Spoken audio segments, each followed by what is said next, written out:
एक तारीख थी। पति अपनी सैलरी लेकर शाम को थका हुआ घर आया। पत्नी इसी इंतजार में थी कि कब पति आएगा।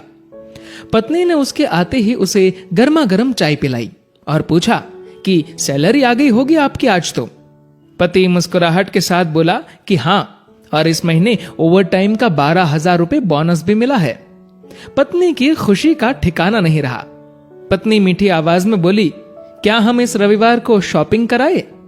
तो पति बोला कि ठीक है, लेकिन सिर्फ एक शर्त पर, कि यदि तुम हफ्ते में कम से कम एक बार मेरी मां से फोन पर बात कर उनका हाल पूछोगी तो। पत्नी ने दबी आवाज में हाँ कर दी। पति सिर्फ ये चाहता था कि उसकी मां और उसकी पत्नी के बीच जो भी अनबन है वह दूर हो जाए। ठीक 2 मिनट बाद पति के मोबाइल पर मां का फोन आया। उधर से मां बोली, कैसे हो बेटा? बेटा बोला, मां मैं ठीक हूं। मां ने सबका हालचाल पूछा तो पत्नी इधर मुंह बनाकर मन में सोच रही थी कि 1 तारीख है, अभी सैलरी आई है, इसलिए फोन करके पैसे मंगवाना चाहती है, लेकिन मैं 1 पैसा भी नहीं देने दूंगी इस बार तो। उधर मां बोली, बेटा थोड़ी मदद चाहिए। तो बेटा बोला, बोलिए मां, क्या हुआ मां? बोली, बेटा इस महीने 5,000 रुपए मिल सकते हैं क्या?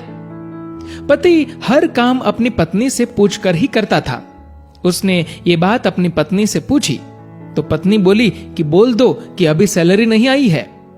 बेटे ने मां से कहा कि मां अभी सैलरी आने में टाइम है। मां बोली, बेटा कैसे भी करके भिजवा दो प्लीज, हॉस्पिटल में इलाज के लिए चाहिए। पति ने यह बात पत्नी से दोहराई।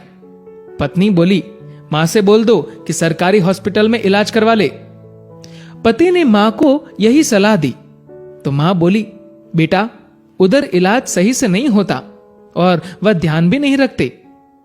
इस बार तो पत्नी को गुस्सा आ गया और वह अपने पति से बोली कि बोल दो उन्हें कि हमारे सर पर पहले से इतना बोझ है और अब इससे ज्यादा हम सह नहीं पाएंगे, इसीलिए सरकारी हॉस्पिटल में ही इलाज करवाओ।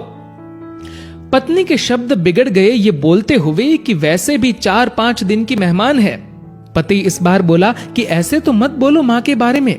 इस बार पति को थोड़ा गुस्सा आ गया, लेकिन मन को शांत करते हुए मां से बोला, मां इस महीने नहीं हो पाएगा, इसलिए सरकारी हॉस्पिटल में ही करवा लीजिए आप इलाज। मां उधर से भीख मांगने लगी कि बेटा प्लीज 2,000 रुपए तो दे दो। तो पति आंखों में आंसू के साथ पत्नी से बोला कि कम से कम 2,000 रुपए तो देने दो। पत्नी गुस्से में थी, लेकिन जैसे तैसे मान गई और बोली कि ठीक है, बोल दो कि 2,000 रुपए भिजवा देंगे कल। तो इधर पति बोला, सासू मां आपको कल 2,000 रुपए भिजवा दूंगा। पति के मुंह से इस बार मां की जगह सासू मां सुनते ही पत्नी को चक्कर आने लग गई, जुबान लड़खड़ाने लगी, पसीना छूट गया और पति से पूछा कि क्या ये मेरी मां का फोन आया है?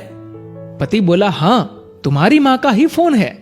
मैं तो तुम्हारी मां को भी अपनी मां ही समझता हूं, लेकिन तुमने कभी मेरी मां को अपनी मां की तरह समझा ही नहीं।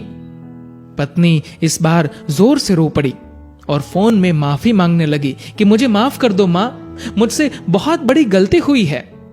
तो उधर से मां बोली, बेटी यदि सिर्फ एक मां का दिल दुखाया होता तो माफ कर देती, लेकिन तुमने तो आज एक नहीं बल्कि 2 मां का दिल दुखाया है। यदि आज मैं तुम्हें माफ भी कर दूं तो भी ऊपर वाला तुम्हें माफ नहीं करेगा। दोस्तों, ऐसा माना जाता है कि अगर ऊपर वाला भी मां का कर्ज चुकाने आ जाए तो वो भी कंगाल हो जाए। एक मां खुद मौत के मुंह में जाकर जिंदगी को जन्म देती है। उस मां का सम्मान करे। मां तो मां होती है, उसको मरने से पहले जीते जी ना मारे। दोस्तों, इस कहानी को लेकर आपकी क्या राय है नीचे कमेंट करके जरूर बताएगा। और दोस्तों, अगर आपको ये वीडियो अच्छा लगा हो तो इस वीडियो को लाइक करेगा और ज्यादा से ज्यादा लोगों तक शेयर करेगा। और दोस्तों, ऐसे ही और भी इंस्पिरेशनल वीडियोस के लिए सब्सक्राइब करें हमारे यूट्यूब चैनल को और फेसबुक पर फॉलो करें हमारे पेज को। धन्यवाद।